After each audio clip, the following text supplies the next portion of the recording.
All right, y'all. You know that we have a wide variety of subjects on That Sex Chick.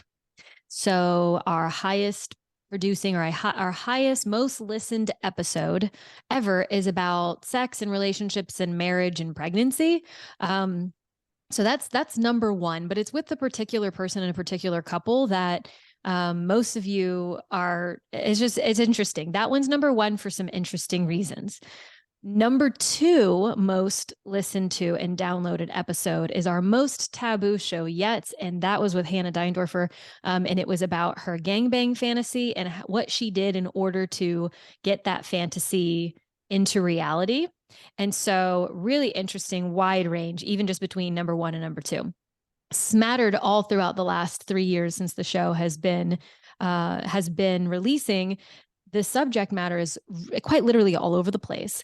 Sex, love, relationships. Those are really big buckets. And so we talk about lots of different ways to be sexually expressed and to experience better sex, more connected sex, spiritual sex, kinky sex, all of the above. We talk about different types of relationships, different structures to relationships, being single more and dating more intentionally, how to break up better.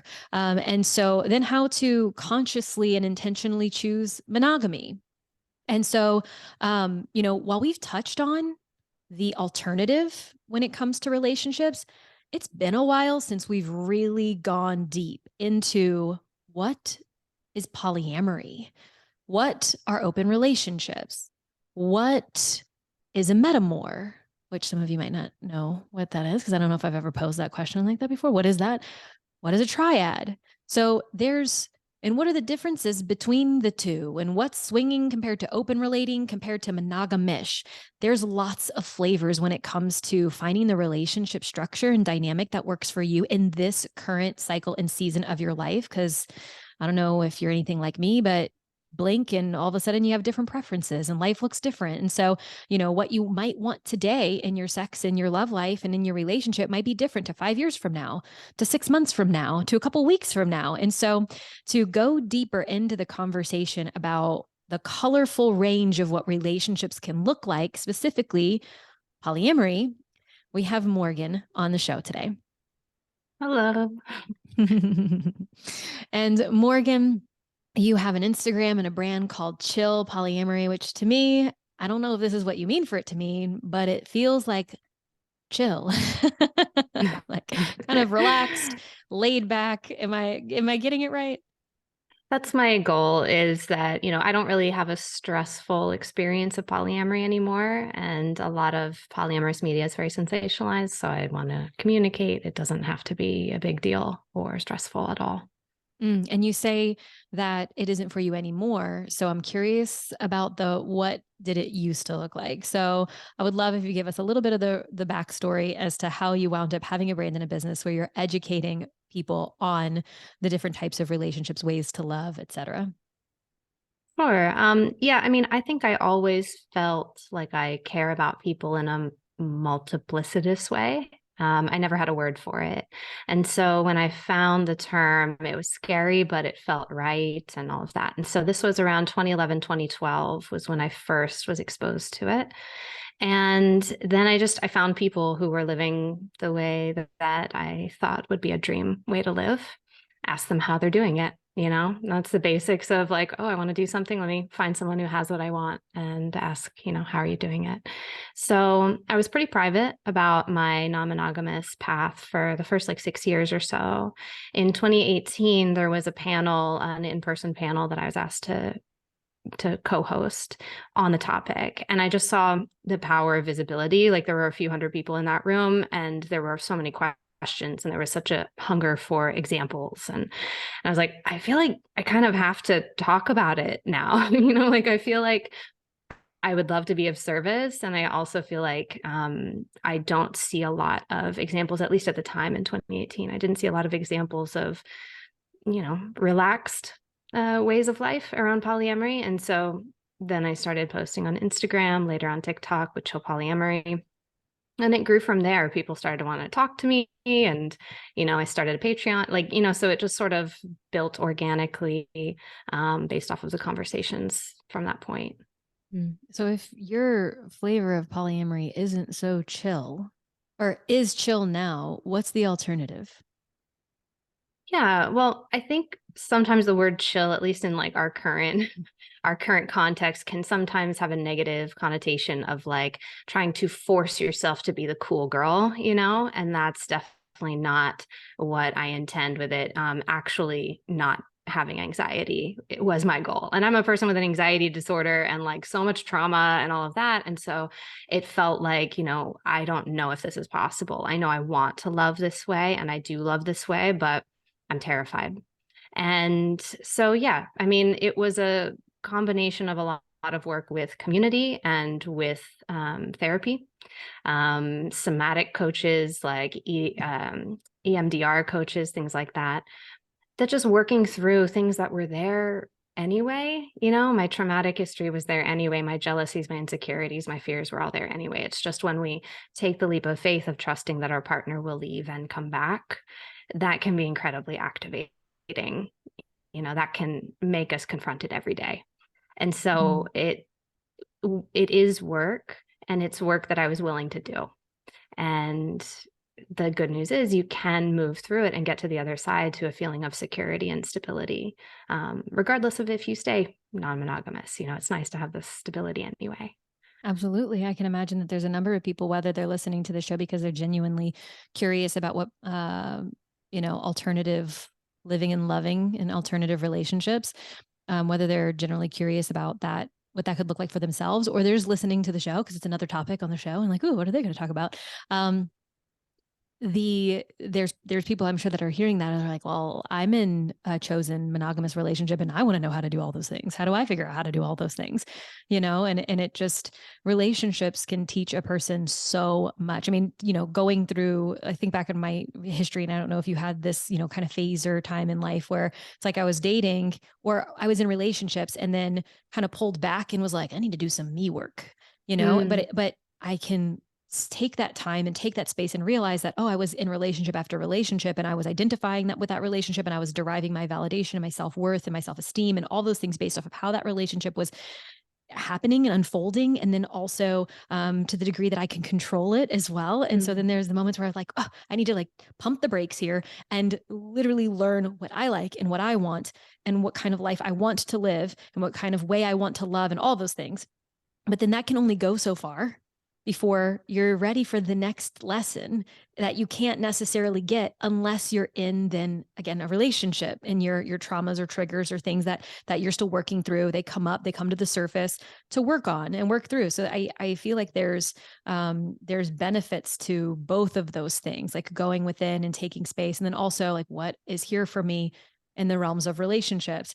And I have to say, when I was originally introduced to poly and people being in love and having relationships with more than one person, I was like, excuse me, what? Mm-hmm. Who does this?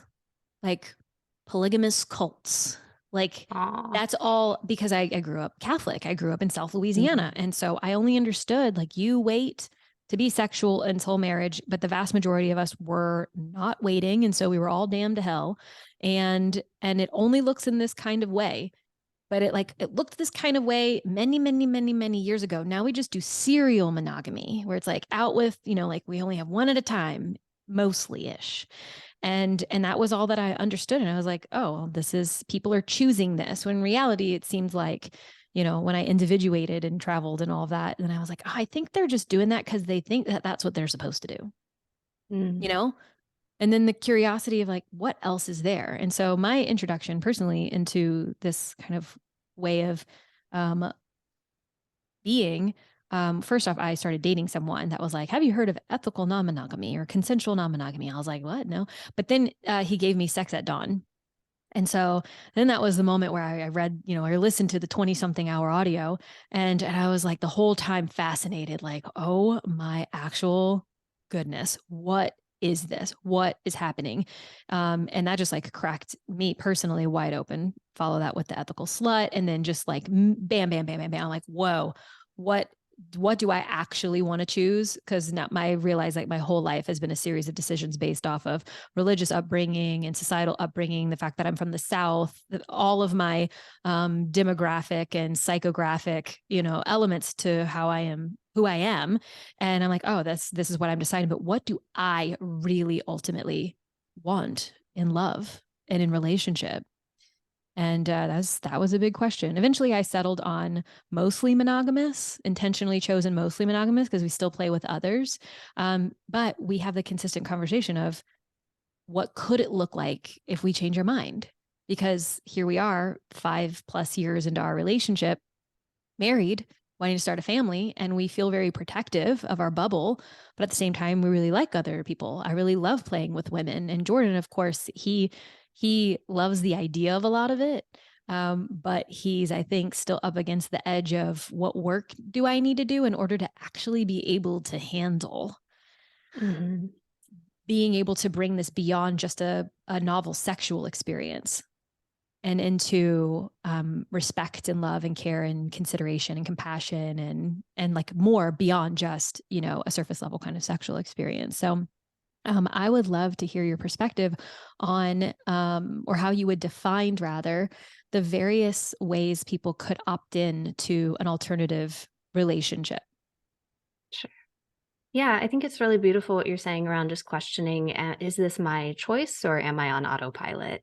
There's no, in my opinion, as long as nobody's being harmed or abused, there's no wrong way to construct a relationship. There's no wrong way. It's just a series of negotiations. But we can either build something or have something built for us. And that's really where I found myself, those questions led me towards the life I have now. But a lot of people question and then land back on monogamy, or something monogamish, which is also valid. I think it's really empowering to know this is what we want. This is what we're exciting to run towards. We're not just running away from something or scared and shutting ourselves off from other things. So yeah, in terms of, there's a lot of different language that is used to describe different kinds of relating. I could say broadly, non-monogamy is, of course, anything that is not monogamy. That's an umbrella term that can include, swinging is something that is generally seen like you go to sex parties or you switch partners. It's sexual only. It tends to be a somewhat different community than polyamory. There tends to be some lack of interest or barriers around, going on dates or building relationships beyond the sexual component. There are open relationships, which are sort of a little bit of a departure from swinging. You're not just swapping partners. You are, exploring other sexual connections with or without a more anchor monogamish partner. We say monogamish as like sort of a playful term of like, the intention is essentially monogamous and also sexually, there can be some fluidity there. But that can help manage the expectations of anyone you play with to know, like, I'm not intending or I'm not available for, XYZ kind of connection. I think that's the most important thing, is that anyone that we invite into our life understands ceilings that exist of what they can build with you.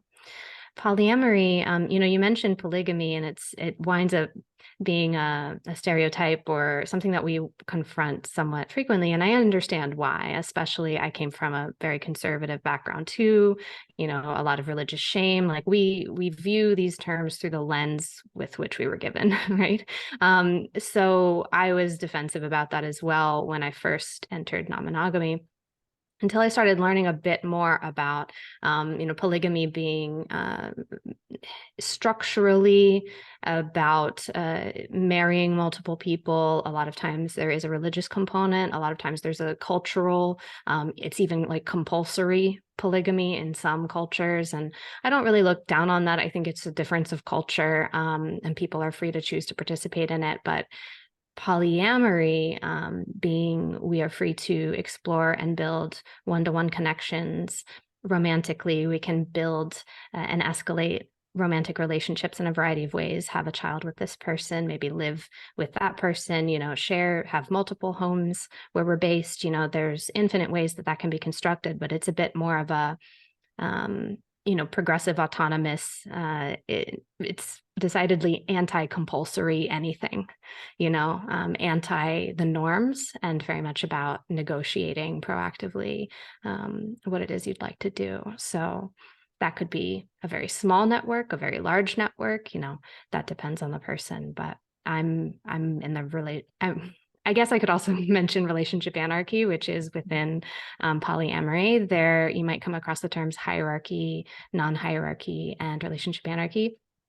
Hierarchy being that you have a tiered power system of like a primary partner and then secondary partners in terms of like who is able to decide what and who has a say in what. Non-hierarchy being a push against that for something that's a bit more egalitarian. And then relationship anarchy is a bit more of like, we don't want any hierarchies, but relationship anarchy can include monogamy. I won't get too into the weeds with it, but Sure. it's a bit more of let's deconstruct any shoulds and really ask like, what is it that we want to build? And let's reject what any outside pressures, including other people and other relationships, might put on us. I don't know if that's a bit, That's I kind great. of just monologued at you, the No, that intro was great. 101. Yeah, I mean that's what I want for people to know, what's available and what's out there, and this is, in some ways just scratching the surface. Like you gave the very basic definition or broad definition for some of those things, because I think some people hear polyamory and they think of it as potentially, if they don't think the polygamy kind of thing and that regard, then they might think, oh, polyamory, poly many, amory, loves, like many loves, right? So you love many people and you make it work, Mhm. and so they might not know that there are all these different variations that they could potentially opt into. They might think of it as, well, if I don't have my primary partner, then we're all just like, it's just all over the place, like it seems out of control and kind of chaotic, and some people actually hear it and it's really interesting and always get a little bit of a giggle, but not at these people's expenses, but like they're in a tough relationship, and it, sexually they're not really, their needs are not being met necessarily. They have like a pretty good foundation to their relationship where they're very friendly and all of that, and then one of the people hears the idea of polyamory, and then they immediately like kind of identify with it and then go, oh, that's what I'm missing, I'm actually polyamorous. And it's like, whoa, whoa, whoa, whoa, whoa, hang on, what's going on here? You've got a foundational relationship that is, what you're describing is lacking in some ways. And so how do you address that before you start playing and putting, like, opening up and being open to these other kinds of connections and this like shift in how they identify? And I think what I want to get at is that there's lots of different things that people can choose from. It's not just this like one kind of way. And second, it's not the, if your monogamous life isn't working out the way that you want it to, it doesn't mean that you just like hard pivot and then just have a bunch of partners, right? there's Mhm. there's more to it, and it might actually be a better fit for you. That could be true, but there's more to it, and I would love, if you could share a little bit about your experience in that way. Yeah, polyamory is not a solution to a struggling monogamous relationship at all. If anything, it will just inflame any existing conflicts by adding more people who have their own needs and their own feelings to the pile, right? Like that's Yeah. like having a baby to save a marriage. Like, you don't want to include more complexity if you're already struggling with what you have. But it could be two separate conversations. It is, like we were saying in the beginning, if you have insecurities, if you have jealousies or traumas that are there, they will be there and confronting you in an emotionally risky opening up, right? If you have conflict, lack of trust, if you don't feel safe with your partner in some way, if you don't trust that they will actually do the work and be communicative, right? Like that will get more exacerbated. That will be more intense if you are trying something more complex. So while it is valid to discover, oh, that term, I relate to that term, the pursuit of it needs to be done mindfully. We can't just abandon what we were doing or act like we're starting from square one. If we're in couples therapy now, like how are we doing as a duo? The most successful relationships I've seen that have transitioned from monogamy into some form of non-monogamy were solid, felt like so safe, secure, so solid, trust each other. I know they're not going anywhere. That's really a helpful foundation to start with. You can open up without that, but it will color your experience of it for sure. Absolutely. And yeah, and I try to at times kind of slow people down in that regard. I'll occasionally get someone that'll fill out, the info, like application or something to potentially work with us, and I'll see, oh, my partner is really interested in this thing, and so I'm seeking coaching so that I can become more open to it. And I see that. I see like a wide variety of people that like how they're approaching their curiosity. It feels like there's some hurt and there's some obligation at times. But then I wind up having people very occasionally showing up and they're like, we want to do this and we don't want to fuck it up. Like, what do we Mm-hmm. do here? You know? Mm-hmm. And I'm sure you've worked with a wide range of people. And so what are some of the common things that people come to you? Like, where would you and you just mostly kind of described it, but like, where would you suggest people maybe go into therapy or go like choose a different modality for their healing before opening up or trying some version of poly and or open relating? And then when would you be like, yes, you're a great candidate? And what would it look like to then start having those conversations of like, how could your life be more enriched in this opening process? Mm-hmm. Sure. Well, in terms of like where you even start, I think it just comes from like, is everybody on board feeling like teammates in this? If anybody feels coerced, pressured, like it is an obligation, I'm only doing this because my partner wants this. I've not really seen that be sustainable because it can plant the seeds for resentment, for depression, for, just not loving what you've got. And it goes back to like, are we freely choosing this? Are we building the kind of relationship we want to have? And so sometimes it can be a painful realization, like, I do not want this, and they do. Sometimes that results in a restructuring. And if that's going to be what happens, it's going to happen anyway. And so, yeah, just like really seeing, is this something that I do want to feel comfortable with? Like, I'm excited by the idea, but I'm scared. That's different than I don't want this, but I don't want to lose them, you know?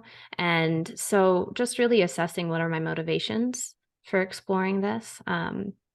And it is possible monopolyam is one structure where a monogamous person is with a polyamorous person. That can be sustainable with the condition being that the monogamous person at any time can also find other partners. They just don't have the desire for it. As well, their emotional security doesn't depend on their partner being monogamous to them. So if those two things are in place, then it can feel really lovely. I've seen a lot of monogamous people have relief of like, oh, they want this thing that I don't want, or they're, I'm working all the time and they need more emotional support, or like, they're really kinky and I'm not. Like, there can be a relief that comes from inviting other kinds of connections so that you don't have to be your partner's everything. But yeah, just asking, being really honest with ourselves and with our partners of like, what do I really actually want for me? In terms of like when somebody's a good candidate, I think anyone who wants to do this work is capable of doing this work. This is not something that you reach a finish line and now you're ready. It's not something that can be totally understood by reading books or by listening to podcasts. Like, a lot of it is discovered in practice because a lot of our wounds were formed in connection with other people. So they only really get brought up in connection with other people. Like, so we can have our best guess of like, we feel really solid. And then our partner goes on a date and suddenly we feel 4 years old again. And, it happens. And it's the hardest in the beginning because you don't yet have a track record of being safe in this new configuration. So that is the good news, is that if everybody does feel like team players and you do have a network of support, and you are learning and informing yourselves and everybody is really acting in good faith, it does get easier the more you are not abandoned. Then you'll stop stop fearing being abandoned. But in the beginning, we really take a leap of faith, like, I'm going to trust you to not drop me in this. And if your partner does misstep, if they break your trust, like, it becomes that much harder to rebuild into like a sense of security and non-monogamy. So who you're doing this with definitely plays a big factor in it. Yeah. And all of those things are present in, let's call it traditional monogamous relationships as well. When trust is broken or there's a fear, that they're going to go and step out of the relationship and do something in the realms of cheating, where it's like it's completely against what you've agreed to or what you haven't even had a good discussion about. And or lying and all of that. And that's all just generally really difficult, really hard to navigate. And I get this conversation. I mean, I get this question and framed in lots of different ways, but it's basically how do you deal with jealousy? So what it would be your best tips and advice? Because you said that it's harder, earlier on. And so I hear that like give it time. But when it's those moments where it's like, I am literally losing my mind. I am like jealousy is now turning to rage. I'm now spiraling. I have 17 different plausible stories that are going through my mind of what's probably happening right now. And I have zero evidence that any of them are actually happening. And I can't stop myself. And this is relevant to all the types of relationships.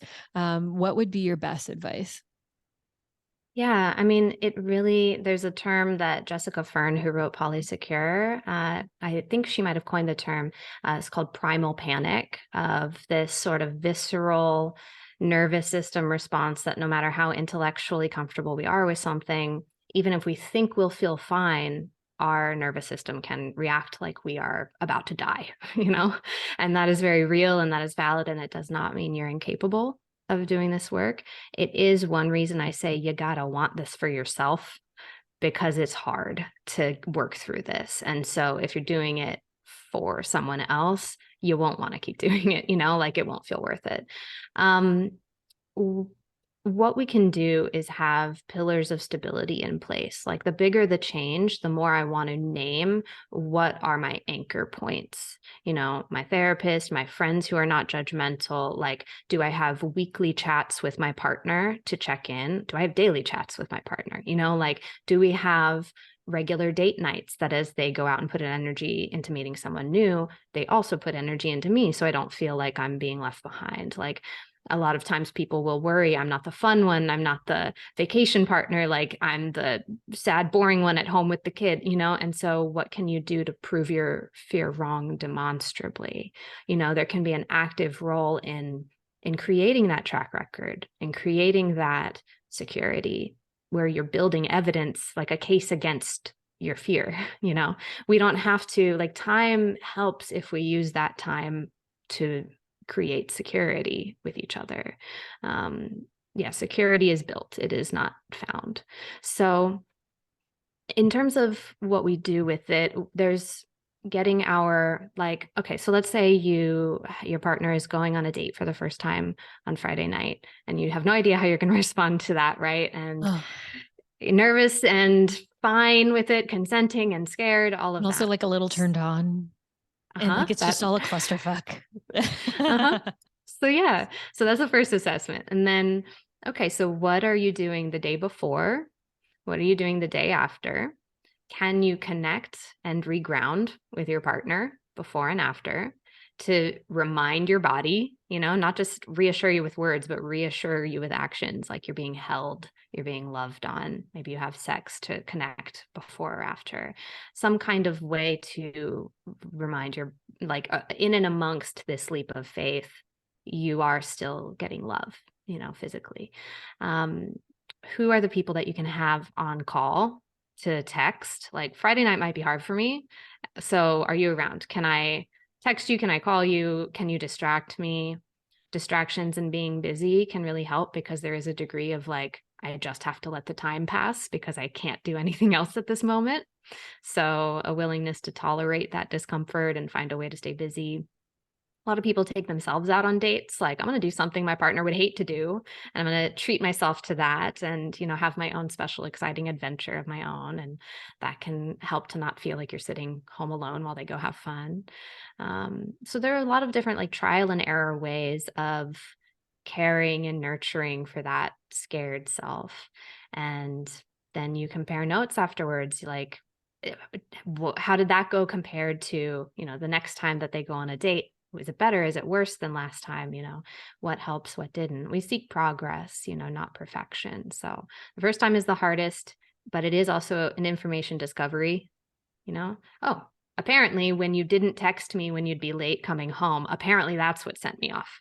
I was fine until I didn't get a text back. You know what I mean? Like we don't chastise ourselves for having these reactions. We just have to take a look at what is it that is hitting which button.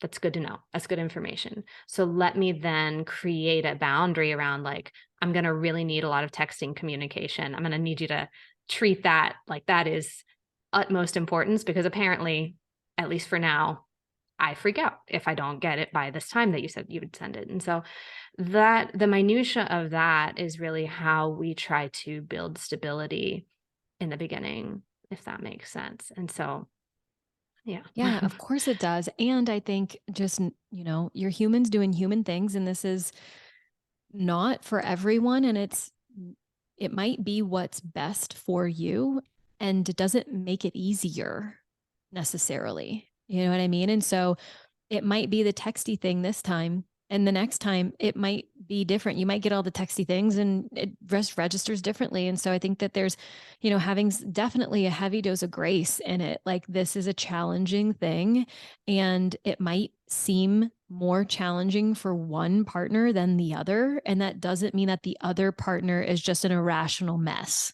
Emotions are not rational regardless. So both parties, like, it's hard to just like rationalize this complex set of stuff that's happening, especially very early on when you don't know how you'll feel and you don't know what you don't know in this, navigating the uncharted territory in your love, in your life, in your relationship. And so, just adding to that, it's like, and it might change. It probably will change what you need and what that shifts into. And then next thing you know, you might actually not want all those texts and you want to be left alone, because wind up really starting to appreciate that alone time and that disconnect time, and are able to create some level of polarity with your partner, completely disconnecting for some reason. I think that there's another layer in that as well, is that is the things that you say that you want, or the things that you choose to do while maybe your partner is with someone else,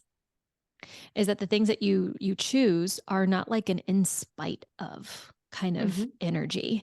You know what I mean? Well, oh, well, they're there, so I'm going to go do this because, like, my encouragement, and I'm sure your encouragement too, Morgan, is like, do the things that really bring you pleasure. And in that form of distraction, it's like things that help you to feel more at home in yourself and at peace within yourself, or excited for yourself and with yourself, versus just doing things that it's like, well, you got to do this, so here I went to do this, and that's not talking about like you do something with another person. It's just, maybe you go see something, or you watch the end of Game of Thrones without him while he's out, where it's just like, oh, but you knew that I wanted that. Well, you went out with another person, where it's like, don't do the thing that's sacred to the relationship. Like, you get to collaborate and be each other's cheerleaders and support systems. And, there's the idea of compersion, right? So that's, well, I'll let you, this is your area of expertise, Morgan. Can you describe compersion for everyone? Yeah. Sure. Yeah, compersion is generally the experience of feeling excited for your partner that they are enjoying their time with other people. Yeah, so it can happen at the same time as you experience jealousy too. They're not mutually exclusive.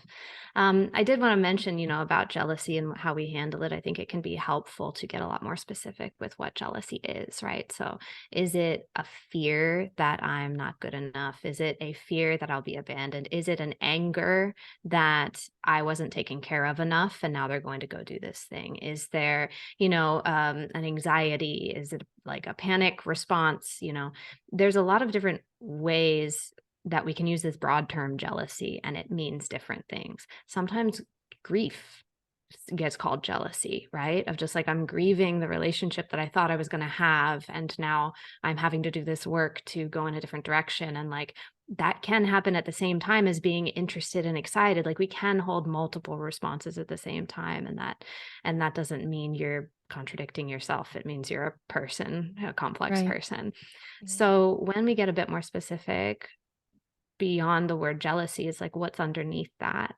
Then we can get a bit more specific in what we do about it, how our partner reassures us, how we take care of ourselves. So, yeah, there's a fair amount of trial and error in that. I really love what you said about like, we don't want to be spiteful. Like, let's check our motives. It's very easy to lash out at our partner, and now suddenly we're not on the same team anymore. Right. This is why like having a good foundation of communication up front is pretty paramount, because if it's bad to begin with, it's going to get worse, because when it's solid to begin with, it's going to be a challenge. It's going to test the strength of it. We will have those impulses, selfish impulses, or, lashing out impulses, especially if old trauma gets set off. Maybe we feel like a child again and we want to respond childishly. That's pretty common. What I have a common refrain with the people that I date is like, whenever one or more of us is feeling like activated and elevated and like we're getting hot and we've got urgency, we take a breather and we say, same team. Okay, let's come back to center, because we are not us against each other. It's us together against the problem, and to reroute it to something a bit more solution oriented. So that can be helpful as a reset when, not if, but when those impulses arise. Oh yeah, 1,000%. And thank you for distinguishing that jealousy might be some other emotions that are underneath there. And jealousy might at large just feel like kind of like challenging to navigate, like what is this beast of jealousy, though the fear of abandonment and all those things, it's like, oh well, I can take action on that. Can't really take action on avoiding jealousy, but I can take action on not wanting to feel like, I can take action in a sense like, okay, so we know my history, I'll just use my story as an example, that my biological father left when I was 3, so I have the abandonment thing going in, and it's in my story. And so how I typically act on that is, I didn't need you anyway. I can take care of myself, versus the people that latch on and are codependent and or don't leave me. I'm like, good fucking riddance.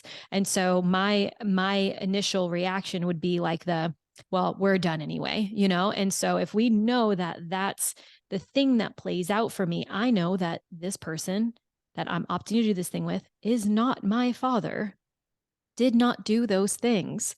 This person is my safe haven, is my partner, is my collaborator, is my teammate.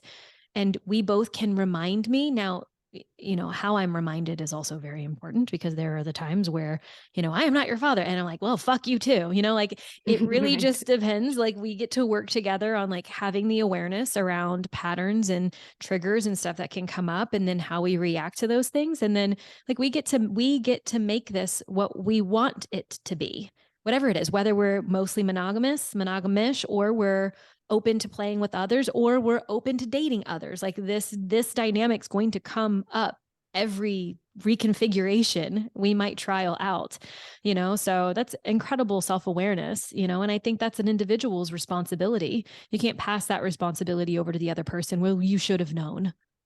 Well, like they're busy processing their own stuff, especially if they're out maybe meeting someone new. And then there's the fears and the insecurities and potential rejection and a whole slew of other things that's going on, and everyone's experiences is valid. But how you navigate those things, you can absolutely put some, like buffers in a sense, crash landing pads, maybe, around them to support yourself. Like you were saying, treating yourself, or maybe the day before, having something special the day after, or whatever. But there also could be a ton of other things that are going on. Like your person goes on a date and they come back and you're really ready to connect with them. And there's something that happened on that date that just really kind of messed with them in some way. And maybe they're feeling like, even though you're there and you love them and you want everything about them, maybe they got, a comment made to them that has them feeling insecure. and feeling maybe less than. And so they might be also processing that. And so it's like, well, but I love you. How is this not enough? Like there, I can just see, I'm just saying this possible thing that could happen as one of many colorful, flavorful things that can play out between people navigating in the space. Mm-hmm. It's Uh, only in romantic love that we have that messaging of you need to be somebody's everything, or mm, if you are not the only partner, therefore you're not enough. Like this equating of your personal value to your relationship status to a degree, or the health of your relationship. And it's only in romance, right? Like I don't really question, oh, well, I like, I spend a lot of time with this friend, but I want to go rock climbing with that friend. Like now I need to choose, or it's an insult to one if I do the other. It's like, people will have multiple children and have capacity to love them deeply in different ways. And, family members and like every other form of love, we already have experience of having very different equally strong or differently, strengths, connections with people. And that is very possible in a romantic and a sexual context as well. It is very scary and it is not something everyone desires. But if it's something you desire and it's scary, it is possible to achieve. There's a fair amount of unlearning that goes on. And some of yeah. it is that messaging, like those old tapes of I'm not enough. It's like, no, you're different. You Mhm. can't compare the incomparable. Mhm. Yeah. Absolutely. Okay. Well, we've talked about how it can be challenging. We've talked about, that it is potentially more of a fit for people than maybe they've been exposed to, and we've talked about just like the realness, a portion of the realness. There's another portion that I want to highlight, which is the beauty, which is Mm, the over let's say the overwhelming feelings of love and joy and that compersion and all those things. Let's maybe like zoom in on, actually I had this idea, well, depending on if you feel comfortable either sharing your own story and what your relationships and things either look like now or what they've looked like maybe in the past, or people that you've interacted with in your community, or people just like very vaguely client interactions, things like that, where it's, I would love to hear some examples of admirable kinds of dynamics that you've seen play out, that choosing this way of living and being has brought so much more depth and joy and love and possibility. yeah. Yeah, I mean, that's kind of why I started doing this work I do, is to, like to give more examples. It's most of my work.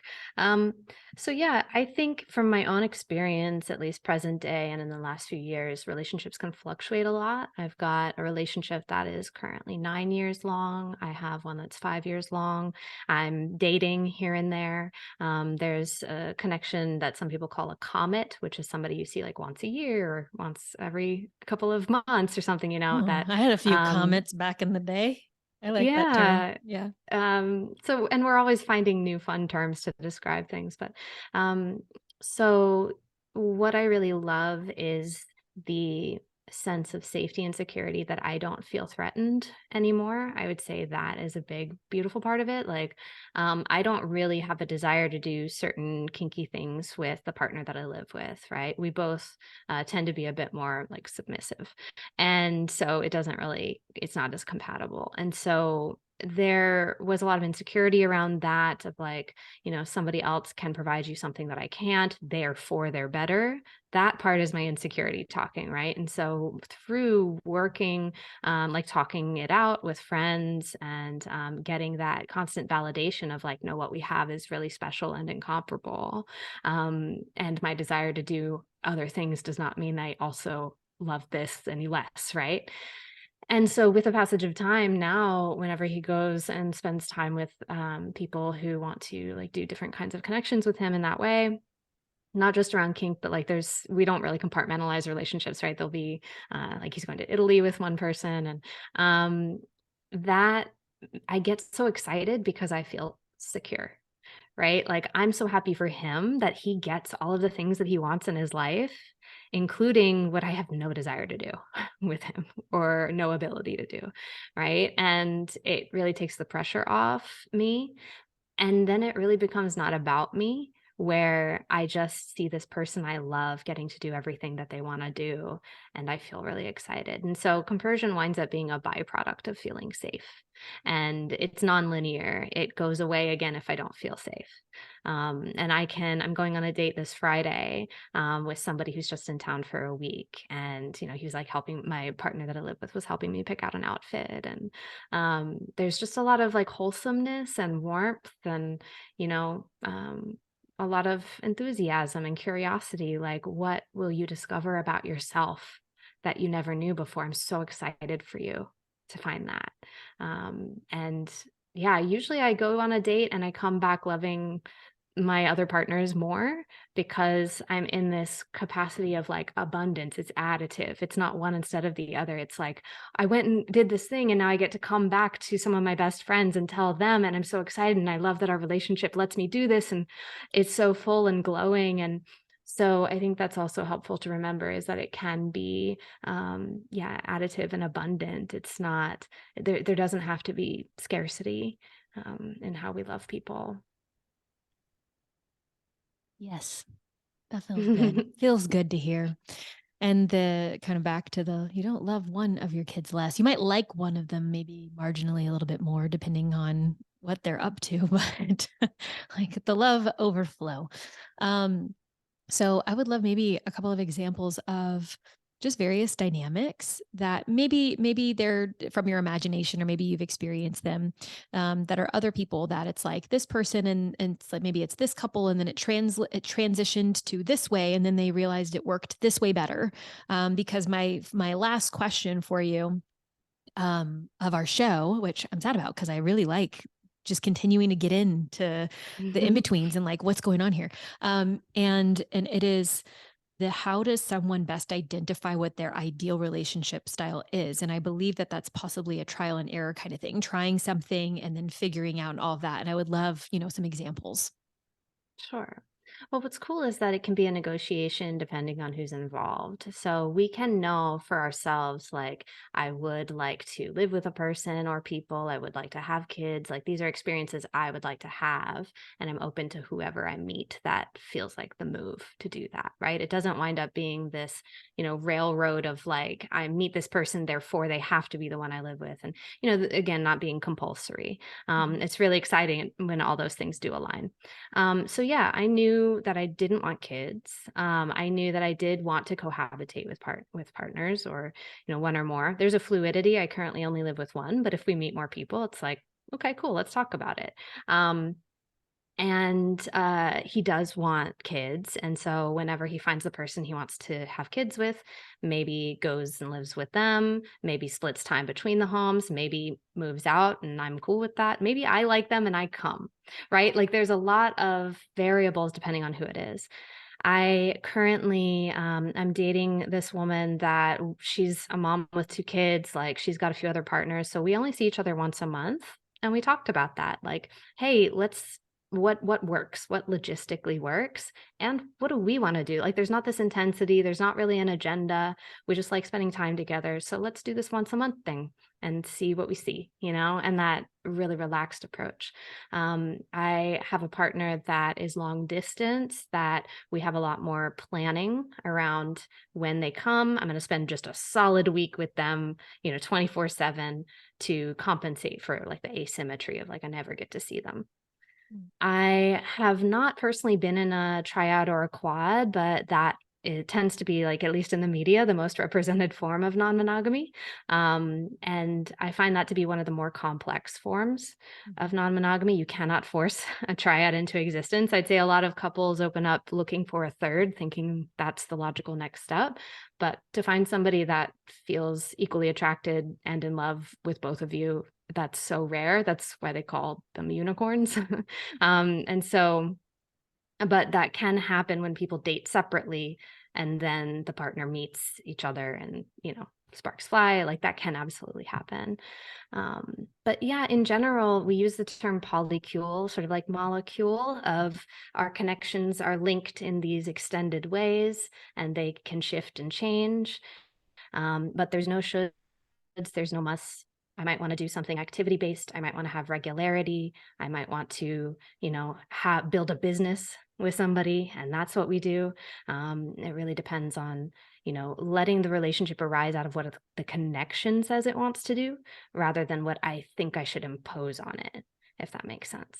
Yeah. Yeah. I had an interesting, not so kind of glamorous question that just came up Sure. in hearing this is like the which I know there's a decent amount of this. I'm pretty sure in the ethical slot. It's been years since I've read that book, but it goes into like the legalities of like when children are involved and how open, how safe it is to be open about their family dynamics and that kind of thing. But then the question of, in my mind, I was like, how do you get on each other's insurance plans? Mm. Like, how does that look or work? Is it just like pretty much everybody is a solo registered single and they operate as their own island? When is it, that you loop someone else in and you're partnered after so many years and you can be like on the same, like, I just get curious about the lifing part, the like Mhm. humaning realities versus the like, I just want to do what I want to do. But the government is like, you need to have all these boxes and labels and Mhm. shit that you have to fill out and paperwork and stuff. And so I don't know if you have any answer to that, but Yeah, absolutely. Again, it can be a negotiation. I got legally married to help with a visa so that a person wouldn't get deported. So we can also use these systems and these legal infrastructure to say, like, who needs what? If I'm dating someone who's chronically ill and I have health insurance and they don't, maybe I only know them 6 months or a year, but we feel in love and like we discuss, okay, maybe I'm going to do that with you despite these other relationships that are longer term. They don't want that and you would really benefit from it. And so there can be some strategizing when it comes to that. Of course, plenty of people want to, get married or do these, more traditional path things, and that's fine, if that's something you want, not just something you strategically do. That's also fine. We just talk about it, because it will give some advantages to some, like legal advantages, tax breaks, insurance, visiting people in the hospital, like all of these things will be very practical asymmetries of what people will have. And so we just level with everybody, we're thinking of doing this. How does that affect you? Maybe a friends with benefits is like, that's chill. Like, I don't really care, or maybe a long term partner is like, I feel hurt by that, but I get it. Or, so it's stuff that we navigate depending again on the people involved, but there's never one fixed answer. And just like, I mean, even in monogamous, so you asked about kids, even in monogamous families or serial yeah. monogamous families, I mean, I grew up with four parents, Hmm. two of them were step parents. Right. We're already doing this sort of blended family thing, Yeah. often accidentally, and so a lot of people build it intentionally. Oh, we're three people, we love each other. What this person would love to experience being pregnant, so they're going to be the one that carries a child, and we're deciding all three of us will raise this kid. And so kids don't really have a reaction. They know if they feel safe.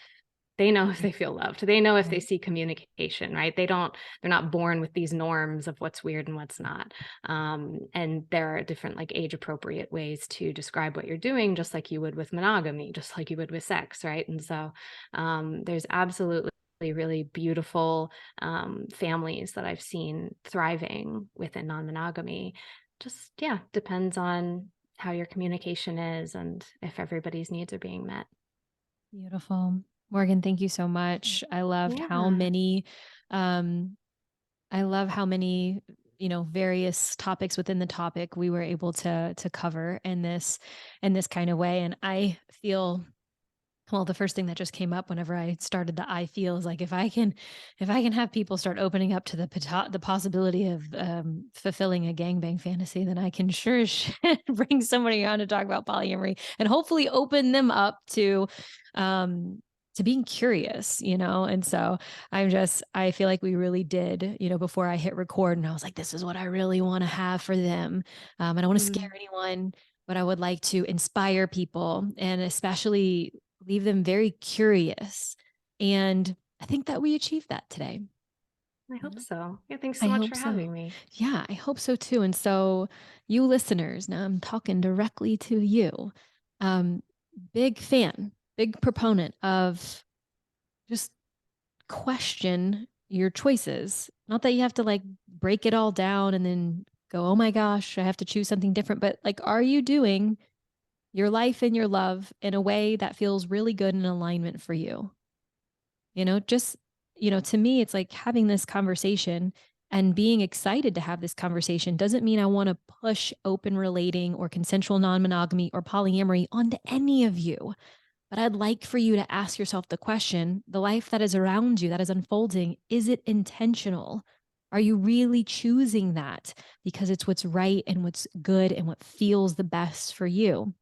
And so, something that my husband and I say over and over and over again is the beauty is in the conversation. If we can get through a conversation and it be about a topic that we're nowhere near exploring that, but it's a topic that we can get through the conversation and on the other side feel even more connected with each other, like we see each other, feel each other, understand each other, are really collaborative and are on the same team, then it's worth it. And maybe the next conversation gets us a little bit closer to actualizing whatever that thing is. I'm still thinking that one day, maybe possibly in the future, my fantasy of double penetration may or may not, hopefully, will happen. And if Jordan were on the episode right now, you would hear him go, but he jokes and he uses that fantasy and that dynamic as something that he was so challenged, like would sweat through just even saying it or hearing me say it. And that's just on a fantasy. That's not even like building a relationship. But now we've talked about it so much that I actually think he's registering as what would I need to do in order for this to be a possibility? And the way that conversation has just developed over time, because it continuously happens from a place of love, I may or may not get that fantasy, realized in my life. And if I break that down or if I shift it over it then into relationships, it's the same, like trying these things out and having the conversation of what it could look like, what it might look like, what would need to shift in order for it to thrive or to be successful, or what personal development work or inner work would you do in order to make that a possibility. And maybe you do that inner work before you're even navigating or traversing that territory. I would encourage that for sure. So really, all this to say that I want you to be curious and I want you to take steps in gaining information and learning more about who you truly are inside, and then translating that out into your outer world in the life that you are living. So again, Morgan, thank you so much for coming on and sharing your wisdom, your chillness, all your knowledge, and sharing your story with all of our listeners. I really appreciate you and your work. Thanks so much. Yeah, you can find me at Chill Polyamory on TikTok and Instagram, and I post longer form deep dive resources every week on patreon.com/chillpolyamory. Amazing. All those things will be linked in the show notes, y'all. And yeah, I'm looking forward to seeing and hearing what people have to say about the show. Again, thank you, Morgan.